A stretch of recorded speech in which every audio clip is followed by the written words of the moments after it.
என் உயிரே என் உயிரே யாவும் நீதானே.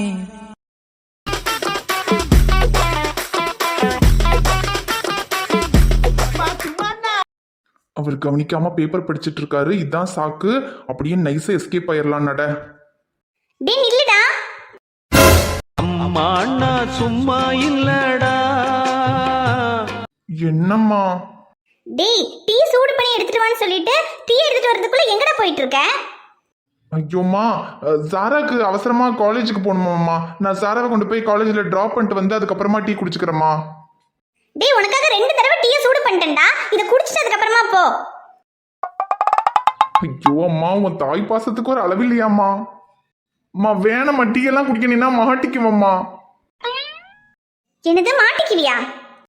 அது வந்து சாராக்கு காலேஜுக்கு டைம் ஆச்சுன்னு சொன்னலம்மா. டீ எல்லாம் குடிக்கணும்னா ரொம்ப லேட் ஆயிரும். அதுக்கப்புறம் அவள் காலேஜில் போய் மாட்டிக்குவா. அதனால நான் போய் முதல்ல அவளை விட்டுட்டு வந்துட்டு அதுக்கப்புறமா டீ குடிச்சுக்கிறேம்மா. டேய் என்னடா நீ ஒரு டீ எத்தனை வாட்டிடா சூடு பண்றது? அம்மா ஆறி இருந்தாலும் பரவாயில்லம்மா, நான் வந்து குடிச்சுக்கிறேம்மா. சரி சரி. ஆமா இது என்ன சாராவா? சாரா மாதிரி தெரியலையே. ஐயோ சார் மாட்டிக்கிட்டோமா. கொஞ்சம் சும்மா இருடி நீ வேற. என்ன சாரா இதெல்லாம் அதிசயமா இருக்கு. ஹிஜாப் போட்டு போறதுக்கே நானும் அவனும் சேர்ந்து உன்கிட்ட சத்தம் போடணும். இன்னைக்கு என்ன புர்கா எல்லாம் போட்டிருக்க? ஐயோ சார் இப்ப நான் என்ன சார் சொல்லணும்? நீ வாயை திறக்காம இரு, அதுவே போதும். ஆமா, அது வந்து சாராவோட காலேஜ்ல இன்னைக்கு இன்டர் காலேஜ் காம்படிஷன்மா. அதனால வெளியில காலேஜ்ல இருந்து பசங்கள்லாம் வராங்கன்னு சொன்னா. அதான் பசங்கள்லாம் வராங்க, ஒழுங்கா அடக்க ஒடுக்கமா புர்கா போட்டு போன்னு நான் தாம்மா சொன்னேன். அதனாலதாம்மா புர்கா போட்டிருக்கா. ஓ அப்படியா? சரி சரி. இதையே நான் சொல்லியிருந்தா அதெல்லாம் முடியாது இப்படிதான் போவேன்னு தைய தக்கன்னு குதிச்சிருந்திருப்பா. ஆனா இப்ப நீ சொல்லவும் என்ன அமைதியா புர்காவை மாட்டிட்டு நிக்கிறா பாரு. இவளுக்கு நீ தாண்டா கரெக்ட். சரி சரி சாரா, ஏதோ வெளி காலேஜ்ல இருந்து பசங்க எல்லாம் வராங்கன்னு சொல்ற, பார்த்து பத்திரமா போயிட்டு வா சரியா? சரிம்மா, அதெல்லாம் அவ பார்த்து பத்திரமா போயிட்டு வருவாம்மா. டி என்னடா அவகிட்ட என்ன கேட்டாலும் நீயே பதில் சொல்லிக்கிட்டு இருக்க? அவ என்ன வாயை திறக்காம நின்னுக்கிட்டு இருக்கா? சாரா என்னடி ஆச்சு உனக்கு? ஒரு கேள்வி கேட்டா 100 பதில் பேசிக்கிட்டு இருப்ப. இப்ப என்ன வாயில ஏதோ செல்லோ டேப் போட்டு ஒட்டின மாதிரி நின்னுக்கிட்டு இருக்க? பாத்தி, அவதான் காலேஜுக்கு நேரம் ஆச்சுன்னு சொல்லிக்கிட்டு இருக்காங்கல்ல. முதல்ல அவன் போய் அவளை விட்டுட்டு வரட்டும். சும்மா நிக்க வச்சு கேள்வி மேல கேள்வி கேட்டுக்கிட்டு இருக்க. ஐயோ ஆமல்ல. சரி சரி சரிடா, நீ முதல்ல அவளை போய் காலேஜ்ல விட்டுட்டு வா. அதுக்குள்ள நான் உனக்கு திரும்பவும் டீ சூடு பண்ணி வைக்கிறேன். சரிம்மா, சரி நான் போயிட்டு வந்துடுறேன். பாத்தி, இனி அவன் வர்றக்குள்ள டீ ஆறி போயிரும்ல, அது எனக்காவது கொடு. அதுக்கப்புறம் அவன் வந்ததுக்கு அப்புறமா அவனுக்கு திரும்ப போட்டு கொடுப்பியாமா? ஐயோ இக்கா, இதுல இஞ்சி போட்டிருக்கேன் இக்கா. பரவாயில்ல கொடு.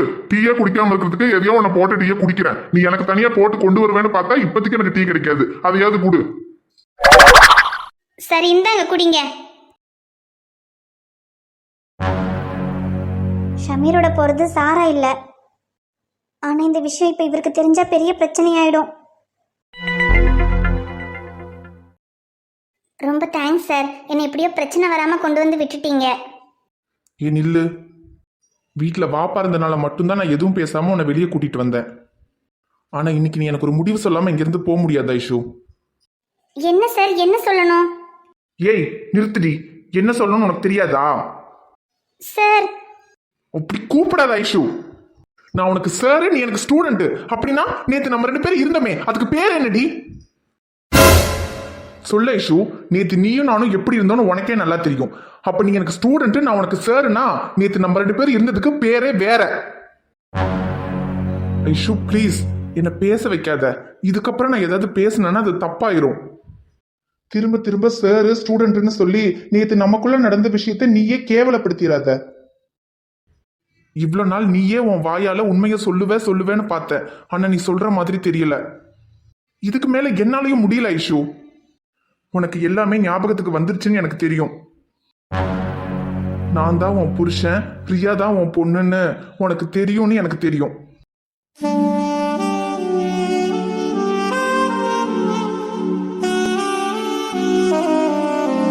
போதும் ஐஷு. உன்னை பிரிஞ்சதுக்கு அப்புறம் 2 வருஷம் நான் ரொம்ப கஷ்டப்பட்டேன். ரியா பிறந்ததுல இருந்தே அம்மா இல்லாம கஷ்டப்பட்டுட்டு தான் இருக்கா.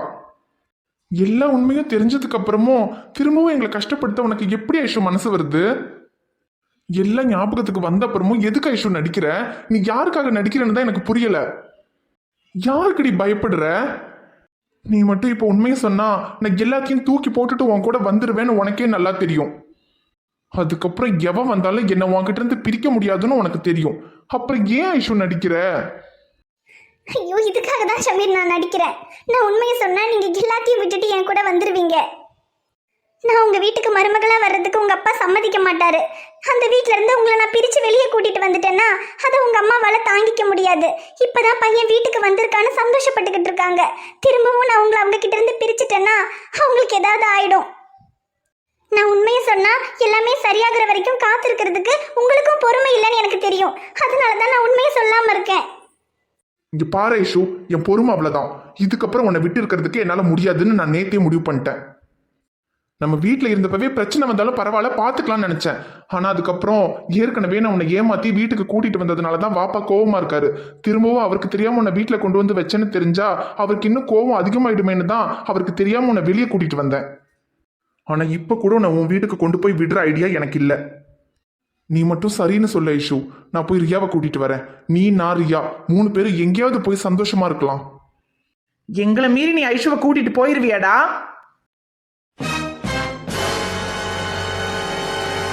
அப்பா, அம்மா. ஐஷு, என்னடி இதெல்லாம்? உன்னை ப்ராஜெக்ட் பண்றதுக்காக இங்க இந்தியாவுக்கு அனுப்பி வச்சா நீ என்ன காரியடி பண்ணிக்கிட்டு இருக்க? டி பொறுக்கி, உன்கிட்ட எத்தனை தடவை சொன்னாலும் உனக்கு புரியாதாடா? எதுக்கிட்ட என் பொண்ணு வாழ்க்கை கெடுக்கிறதுக்காக இப்படி அவ பின்னாலேயே சுத்திக்கிட்டு இருக்க? அவ நல்லா இருக்கிறது உனக்கு பிடிக்கல? அவன்கிட்ட என்னங்க பேச்சு? நம்ம பொண்ணை ஏமாத்தி இப்படி எல்லாம் பண்ணதுக்கு அன்னைக்கே அவனை போலீஸ்ல புடிச்சு கொடுத்துருந்துருக்கணும். அன்னைக்கு நம்ம விட்டோம்ல, அதுதான் நம்ம பண்ண தப்பு. அந்த தைரியத்துல தான் இப்படி திரும்ப திரும்ப நம்ம பொண்ணு வாழ்க்கையை கெடுக்கணும்னு பாக்குறான். முதல்ல அவன் மேல போலீஸ்ல ஒரு கம்ப்ளைண்ட் கொடுங்க. அவனை புடிச்சு உள்ள போட்டாதான் அவன் திருந்துவான். ஆண்டி ஆண்டி பொறுமையா இருங்க, அதெல்லாம் வேண்டாம். சின்ன பையன் ஏதோ தெரியாம பண்ணிட்டான். நமக்கு முக்கியம் இப்ப அவனை போலீஸ்ல புடிச்சு கொடுக்கறது இல்ல, ஐஷு தான் நமக்கு முக்கியம். அதனால ஐஷு நம்ம கிட்ட வந்துட்டா அதுவே நமக்கு போதும். என்ன ஐஷு, எங்களோட வரல? ஐஷு போகாத ஐஷு. பாத்தீங்களா மாப்பிள்ள, நீங்க எவ்வளவு பெருந்தன்மையா அவளை மன்னிச்சு விடலான்னு சொல்றீங்க. ஆனா அவன் இப்ப கூட திருந்துறான்னு பாருங்க. அங்கிள், இப்ப கூட அவன் நமக்கு முக்கியம் இல்ல, ஐஷு தான் முக்கியம். ஐஷு எங்களோட வரல? ஐஷு ஐயோ கடவுளே, இப்ப நான் என்ன பண்றது? போகாத. நீ என்னை விட்டு போயிட்டேன்னா அதுக்கப்புறம் என்னால வாழவே முடியாது ஐஷு. ஐஸ்வர்யா, என்னடி அவன் பாட்டுக்கு பேசிக்கிட்டு இருக்கா, நீ பாட்டுக்கு அவன் பக்கத்துல நின்னுக்கிட்டு இருக்க. இப்ப எங்களோட வரப்போறியா இல்லையா? மாப்பிள்ள, என்ன மாப்பிள்ள அவனை பேச விட்டு வேடிக்கை பார்த்துக்கிட்டு இருக்கீங்க? அவன் கிட்ட இருந்து முதல்ல ஐஸ்வர்யாவை கூட்டிட்டு வாங்க மாப்பிள்ள. இருங்க அங்கிள், ஐஷு வருவா. என்ன ஐஷு, எங்களோட வரல? வரேன். ஐஷு. ஷமீர், இவ்வளவு நாள் என் வாயிலிருந்து எந்த உண்மையை நீங்க எதிர்பார்த்தீங்களோ அந்த உண்மையை இப்ப நான் சொல்றேன். என்னால இதுக்கு மேல நடிக்க முடியாது. நீங்க சொன்ன மாதிரி எனக்கு எல்லாமே ஞாபகத்துக்கு வந்துருச்சு. ஆனா என்னால இப்ப உங்க கூட வர முடியாது. நம்ம காதலிக்கும் போது நீங்க என்கிட்ட ஒரு விஷயம் சொன்னீங்க, அது உங்களுக்கு ஞாபகம் இருக்கா? அதை நான் இப்ப உங்ககிட்ட சொல்றேன். நம்ம காதலால நம்ம கஷ்டப்பட்டாலும் பரவாயில்ல, ஆனா நம்ம காதல் வேற யாரையும் கஷ்டப்படுத்தக்கூடாது. என் அம்மா அப்பாவை கஷ்டப்படுத்திட்டு என்னால் உங்க கூட வர முடியாது. அதே மாதிரி உங்க அம்மா அப்பாவை கஷ்டப்படுத்திட்டு நீங்களும் என் கூட வர வேண்டாம். அப்புறம் ரியா, நான் இல்லாம அவ கஷ்டப்படுவான்னு எனக்கு தெரியும். ஆனா அந்த கஷ்டம் தெரியாம நீங்க அவளை நல்லா பாத்துக்குவீங்கன்னு எனக்கு நம்பிக்கை இருக்கு. எல்லா பிரச்சனையும் சரியாகி எல்லாரோட சம்மதத்தோடையும் என்னால உங்க கூட வாழ முடியுமான்னு எனக்கு தெரியல. ஆனா ஒண்ணு மட்டும் சொல்றேன், ஐஷு என்னைக்குமே ஷமீரோட ஐஷு மட்டும்தான். அதை மாத்திர ஒரு சூழ்நிலை வந்தா அன்னைக்கு இந்த ஐஷு இருக்க மாட்டா. கண்ணில் ஒரு துளி நீர் மெல்ல கழன்று விழுவது, விண்ணில் ஒரு விண்மீன் சற்று விசும்பி அழுவது, உள்ளங்கை கடந்து எங்கோ ஒழுகிய நிமிடங்களை மெல்லச் சிறை செய்யவே காதல் மீண்டும் பதிவு செய்தே. வாழ்ந்த வாழ்வனுக்கும் வாழும் நாட்களுக்கும் பொருளே நீதான், உயிரே வாரா காதல் மழை. காதல் மழையே காதல் மழையே எங்கே விழுந்தாயோ? ஓ கண்ணில் உன்னை காணும் முன்னே மண்ணில் பொழிந்தாயோ?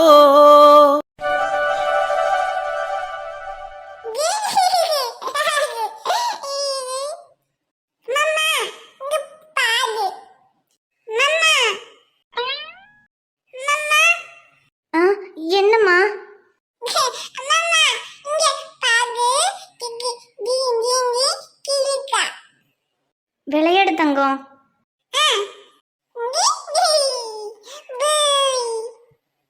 ஷமீர் இன்னைக்கு கூட்டிட்டு போனது ஐஷுவை தான். ஐஷு நேற்று வீட்டுக்கு வந்திருக்கா. நேற்று நைட்டு ஃபுல்லாக வீட்டில் தான் இருந்திருக்கா. அது எனக்கும் அவருக்கும் தெரியக்கூடாதுன்னு தான் அவளுக்கு புர்கா போட்டு சாரான போய் சொல்லி வீட்டை விட்டு வெளியே கூட்டிட்டு போயிருந்திருக்கான். பெத்த குழந்தைய பார்க்கறதுக்கு இப்படி திருட்டுத்தனமாக அவள் வந்துட்டு போகிறதும், கட்டின பொண்டாட்டியை பார்க்கறதுக்கு இவன் இவ்வளோ போய் சொல்லி இவ்வளோ திருட்டுத்தனம் பண்ணுறதும் இன்னும் எத்தனை நாளைக்கு?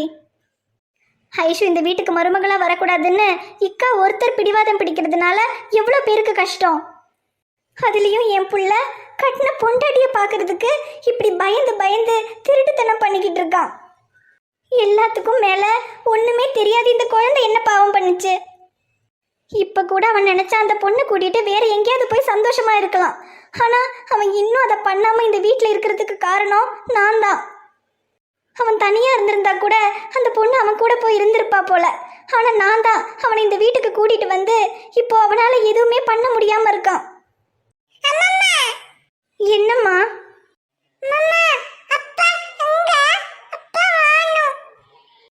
அப்பா இப்போ வந்துருவாம்மா.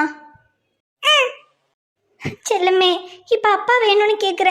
இதே மாதிரி கொஞ்சம் தெரிய ஆரம்பிச்சதுக்கு அப்புறமா என் அம்மா எங்க, எனக்கு அம்மா வேணும்னு நீ கேட்டா நான் உனக்கு என்னடா பதில் சொல்லுவேன்? அன்னைக்கு உன் அம்மா உன் அப்பா கூட இல்லாததுக்கு நானும் உன் தாத்தாவும் தான் காரணம்னு உனக்கு தெரிஞ்சா நீ எங்களை கூட வெறுத்துருவ. ஆனால் அதுக்கு நான் விட மாட்டேன். என் புள்ள கஷ்டப்பட்டதெல்லாம் போதும். இனி எனக்காக கூட அவன் பார்க்க வேண்டாம். அவன் அந்த பொண்ணோட சந்தோஷமா இருக்கணும். ரியா, இவ்வளோ நாள் உன் அம்மா இல்லாமல் நீயும் உன் அப்பாவும் கஷ்டப்பட்டதெல்லாம் போதும். இதுக்கப்புறம் நீங்கள் 3 பேரும் ஒன்றா சந்தோஷமாக இருக்கணும்.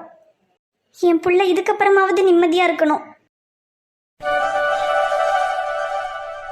ஹை ஆதி, நிலா, 2 பேரும் வந்துட்டீங்களா? நீங்க இல்லாம எனக்கு இங்க எவ்வளவு போர் அடிச்சது தெரியுமா? என் கூட விளையாடுறதுக்கு யாருமே இல்ல. ஆமா தீரா, எனக்கும் ஆதிக்கும் கூட நீ இல்லாம அங்க போர் அடிச்சது. இப்போ இங்க நம்ம வீட்டுக்கே வந்ததுக்கு அப்புறம் தான் எங்களுக்கும் ஜாலியா இருக்கு. இல்லடா ஆதி? ஆமாண்டா தீரா, இங்க வந்ததுக்கு அப்புறம் தான் எங்களுக்கும் ஜாலியா இருக்கு. இதுக்கப்புறம் நம்ம 3 பேரும் ஒண்ணா விளையாடலாம். சரிடா ஆதி. அண்ணா என்னென்ன சொல்றீங்க? அத்தையும் மாமாவும் வந்துட்டாங்களா? ஆமா அரவிந்த், நேத்து நைட்டு ஃபுல்லா ஐஷு வீட்டுக்கு வரல. ஷமீர் கூட தான் போயிருப்பான்னு நினைக்கிறேன். ஆனா அதனால அந்த ராகேஷ் டென்ஷன் ஆகி போய் அத்தையும் மாமாவையும் துபாயில இருந்து வர வச்சுட்டான். ஆனா அவங்க வந்தது கூட பிரச்சனை இல்ல. ஆனா இப்போ எப்படியாவது ஷமீர் கிட்ட இருந்து ஐஷுவை பிரிச்சு கூட்டிட்டு வந்து அந்த ராகேஷ்க்கு கல்யாணம் பண்ணி வைக்கணும்னு பேசிக்கிட்டு இருக்காங்க. அதுதான் ரொம்ப பயமா இருக்கு. என்னென்ன சொல்றீங்க? அப்ப எல்லாத்துக்கும் காரணம் அந்த ராகேஷ் தானா? இல்லனாலே ஷமீரை ஆக்சிடென்ட் பண்ண சொன்னது அந்த ராகேஷ் தான் தெரிஞ்சதுக்கு அப்புறம் அவனை நல்லா 4 வெளுவெளுக்கணும்னு தான் காத்துக்கிட்டு இருக்கேன். ஆனா இப்போ இந்த மாதிரி எல்லாம் பிரச்சனை பண்ணிக்கிட்டு இருக்கானா? அவனை சும்மாவே விடக்கூடாதுன்னு.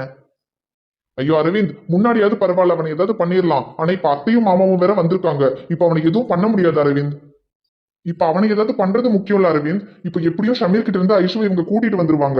அதுக்கப்புறம் இந்த ராகேஷ்க்கு கல்யாணம் பண்ணி வைக்க விடாம எப்படியாவது தடுக்கணும். அதுதான் அரவிந்த் இப்ப என்ன பண்றதுன்னே ஒன்னும் புரியல. ஆனா எப்படின்னு கல்யாணம் பண்ணி வைக்க முடியும்? ஏற்கனவே ஷமீருக்கும் ஐஷுக்கும் கல்யாணம் ஆகி ஒரு குழந்தை கூட இருக்கு. இந்த நிலைமையில அவருக்கு வேற ஒருத்தரோட கல்யாணம் பண்ணி வைக்கிறதுனா அது எப்படி முடியும்? ஏற்கனவே கல்யாணம் ஆகி ஒரு குழந்தை இருக்கிற பொண்ணுக்கு கட்டாயப்படுத்தி வேற கல்யாணம் பண்ணி வைக்க பாக்குறாங்கன்னு அவங்க மேல கேஸே கொடுக்கலாம். நீ சொல்றதெல்லாம் சரிதான் அரவிந்த். ஆனா ஏற்கனவே கல்யாணம் ஆகி ஒரு குழந்தை இருக்கு, என்னை கட்டாயப்படுத்தி வேற கல்யாணம் பண்ணி வைக்க பாக்குறாங்கன்னு சொல்ல வேண்டியதே ஐஷு தானே. ஆனா அத்தைக்கும் மாமாக்கும் பயந்தவ அப்படி சொல்ல மாட்டாளே, அதுதானே பிரச்சனை. அதுவும் சரிதான். ஆனா ஐஷு மட்டும் எனக்கு ஏற்கனவே கல்யாணம் ஆகி குழந்தை இருக்கு, எனக்கு இந்த கல்யாணத்துல விருப்பம் இல்லைன்னு சொல்லிட்டானா அதுக்கப்புறம் அவங்களால எதுவுமே பண்ண முடியாது. அத்தைக்கும் மாமாவுக்கும் பயந்து நிச்சயமா ஐஷு அப்படி சொல்ல மாட்டா அரவிந்த். ஆனா இப்ப இந்த கல்யாணத்தை நிறுத்துறதுக்கு 2 வழிதான் இருக்கு. ஒண்ணு ஷமீர் ஐஷுவோட மனசை மாத்தி ஐஷுவை கூட்டிட்டு போகணும். இன்னொன்னு அந்த ராகேஷ் கெட்டவன அத்தைக்கும் மாமாக்கும் தெரியணும். அந்த ராகேஷ் கெட்டவன் அவங்களுக்கு தெரிஞ்சா நிச்சயமா அவங்களாவே இந்த கல்யாணத்தை நிறுத்திடுவாங்க. கல்யாணம் நின்று அந்த ராகேஷ் விஷயத்துக்கு ஒரு முடிவு கட்டிட்டோம்னா அதுக்கப்புறம் அத்தைக்கும் மாமாவுக்கும் எப்படியாவது புரிய வச்சு ஷமீரையும் ஐஷுவையும் ஒண்ணு சேர்த்து வச்சிடலாம். புரியுதுண்ணே, நீங்க ஒன்றும் கவலைப்படாதீங்க. அந்த ராகேஷ் இல்லைனாலே கெட்டவன் தான். அவனை கெட்டவன் எப்படியாவது அத்தைக்கும் மாமாவுக்கும் புரிய வச்சு இந்த கல்யாணத்தை நிறுத்திடலாம். அப்புறம் அண்ணன், நீங்க மட்டும் வரீங்க, அம்மாச்சி வரல? இல்ல அரவிந்த், அம்மாச்சி வரேன்னு தான் சொன்னாங்க. நான் தான் இல்ல அங்கேயே இருங்கன்னு விட்டுட்டு வந்தேன். ஏன்னா நாங்களும் வந்துட்டோம். அதுக்கப்புறம் ஐஷு விஷயத்துல அங்க என்ன நடக்குது, அவங்க என்ன முடிவெடுக்கிறாங்கன்னு எதுவுமே நமக்கு தெரியாது இல்லையா? அம்மாச்சி இருந்தா அங்க என்ன நடக்குதுன்னு நமக்கு தகவல் சொல்லுவாங்கல்ல, அதுக்காக தான் அவங்களை அங்க விட்டுட்டு வந்தோம். நல்லதா போச்சுண்ணே. அம்மாச்சி அங்க இருந்தா ஐஷுக்கு ஒரு ஆறுதலா இருக்கும். ஆமா அரவிந்த், அதுக்காக தான் விட்டுட்டு வந்தேன். அதனால ஐஷுக்கு ஏதாவது ஒண்ணுன்னா அம்மாச்சி பாத்துக்குவாங்க. எதுனாலும் அம்மாச்சி நமக்கு ஃபோன் பண்ணி சொல்லுவாங்க. ஆனா இப்ப அத்தையும் மாமாவும் ஐஷுவை தேடி ஷமீர் வீட்டுக்கு போய் ஏதாவது பிரச்சனை பண்ணிருக்காங்களா என்னன்னு தான் அரவிந்த் தெரியல. சரிண்ணே, என்ன நடந்துச்சுன்னு சக்தி கிட்ட கேட்டா தெரியும். நான் போய் சக்தியை பார்த்து என்ன ஏதுன்னு விசாரிச்சுட்டு வரேண்ணே. சரி அரவிந்த், போய் என்ன ஏதுன்னு பார்த்துட்டு வாங்க. சரிண்ணே, நான் போய் என்ன ஏதுன்னு கேட்டுட்டு வந்து உங்ககிட்ட சொல்றேன். சரி அரவிந்த். அரவிந்த், வாங்க சக்தி. ஷமீர் விஷயமா நானே உங்களை பார்க்க வரணும்னு நினைச்சிட்டு இருந்தேன். ஐயோ அரவிந்த், நானும் அவ விஷயமா தான் வந்திருக்கேன். ஐஷுவோட அம்மா அப்பா வந்து ஷமீர் கிட்ட இருந்து ஐஷுவை கூட்டிட்டு போயிட்டாங்க. தெரியும் சக்தி, கதிரண்ண எல்லாத்தையும் சொன்னாரு. அந்த ராகேஷ் அத்தையும் மாமாவையும் வர வச்சு ஐஷுவை ஷமீர் கிட்ட இருந்து கூட்டிட்டு வந்து அந்த ராகேஷ்க்கு கல்யாணம் பண்ணி வைக்கணும்னு பேசிக்கிட்டு இருக்காங்கன்னு சொன்னாரு. ஐயோ ஆமா அரவிந்த், அந்த ராகேஷும் ஐஷுவோட அம்மா அப்பாவும் சேர்ந்து ஐஷுவை ஷமீர் கிட்ட இருந்து கூட்டிட்டு போயிட்டாங்க. அவனுக்கு நான் ஃபோன் பண்ணேன். அவன் வேற ஐஷு என்னை விட்டு போயிட்டான்னு ஃபீலிங்கா பேசிட்டு போனை வச்சுட்டான். திரும்ப கூப்பிட்டா போனை வேற சுவிச் ஆஃப் பண்ணிட்டான். இப்ப அவன் எங்க இருக்கான்னு வேற தெரியல. எனக்கு அது வேற ஒரே டென்ஷனா இருக்கு அரவிந்த். என்ன சக்தி சொல்றீங்க? எல்லாத்துக்குமே காரணம் அந்த ராகேஷ் தான். அன்னைக்கு நீங்க சொன்னனாலதான் நான் அமைதியா இருந்தேன். ஆனா இதுக்கு மேல அவனை சும்மாவே விடக்கூடாது சக்தி. ஐயோ அரவிந்த், இப்ப எனக்கு அந்த பண்ணாடைய பத்தி கூட கவலை இல்ல. இப்ப ஷமீர் எங்க இருக்கான்னு தெரியாம தான் எனக்கு டென்ஷனா இருக்கு. நானும் எனக்கு தெரிஞ்ச இடத்துல எல்லாம் போய் தேடி பார்த்துட்டேன். அவன் எங்கேயுமே இல்ல. சக்தி, நீங்க ஒன்றும் டென்ஷன் ஆகாதீங்க. ஐஷு போயிட்டான்ற ஃபீலிங்ல எங்கேயாவது ஃபீல் பண்ணிட்டு தான் உட்காந்துட்டு இருப்பான். நீங்க ஒன்றும் கவலைப்படாதீங்க, கண்டுபிடிச்சிடலாம். நீங்க உங்களுக்கு தெரிஞ்ச இடத்துலலாம் தேடி பாருங்க. நானும் எங்கேயாவது தேடி பார்க்குறேன். சரி அரவிந்த், நீங்க பார்த்துட்டு அவன் எங்கேயாவது இருந்தா எனக்கு சொல்லுங்க. நானும் எனக்கு தெரிஞ்ச இடத்துலலாம் தேடி பார்க்குறேன். சரி சக்தி, நீங்க டென்ஷன் ஆகாதீங்க. நீங்க டென்ஷன் ஆகாம போய் தேடி பாருங்க. நானும் பார்த்துட்டு உங்களுக்கு கூப்பிடுறேன். சரி அரவிந்த். எல்லாத்துக்கும் காரணம் அந்த ராகேஷ் தான். ஷமீர் எப்படியும் கிடைச்சிருவான். ஆனா அந்த ராகேஷை சும்மா விடக்கூடாது. அவனை போய் 4 விழுத்தா எல்லாமே சரியாயிடும்.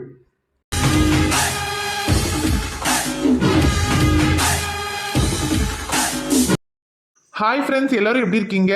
நிச்சயமா நலமா இருப்பீங்கன்னு நம்புறோம். இந்த வீடியோ உங்களுக்கு பிடிச்சிருந்தா மறக்காம வீடியோவுக்கு ஒரு லைக் போடுங்க. வீடியோவை பத்தின கருத்தை மறக்காம கமெண்ட்ல சொல்லுங்க. வீடியோவை உங்க ஃப்ரெண்ட்ஸுக்கும் ஃபேமிலிக்கும் ஷேர் பண்ணுங்க. சேனலை இன்னும் நீங்க சப்ஸ்கிரைப் பண்ணாம பார்த்துக்கிட்டு இருந்தீங்கன்னா மறக்காம சப்ஸ்கிரைப் பண்ணிட்டு பாருங்க. நாங்க உங்களை நாளைக்கு பார்க்க வரோம். Bye friends. பை.